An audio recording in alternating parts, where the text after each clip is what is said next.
All right, moving on now to Genesis chapter 35, God tells Jacob to go up to Bethel and settle there. He needs to build an altar to the God who appeared to him when he was fleeing from Esau. Remember, Bethel is where Jacob had the dream with the stairway to heaven 20 years prior. He is finally completing the journey back. It only took him 2 decades. Jacob tells his household to get rid of foreign gods. Rachel's stolen household god are probably among them. Purify yourselves and change your clothes. They give Jacob all their foreign gods and earrings, and he buries them under the oak tree at Shechem. Earrings often had pagan religious symbols, so they're part of the purification.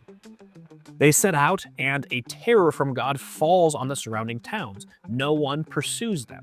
After what happened in Shechem, other cities would have reason to attack, but God protects them. Jacob arrives at Bethel and builds an altar. God appears to him again and renews the covenant.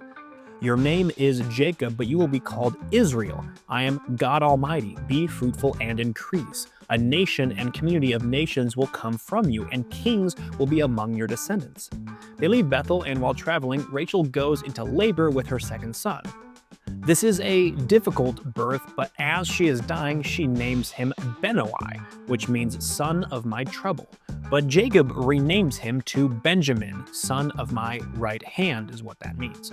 Rachel dies and is buried on the way to Bethlehem. Jacob sets up a pillar over her tomb. Then there is a brief but shocking note. Reuben, who is Jacob's firstborn, sleeps with Bilhah, his father's concubine.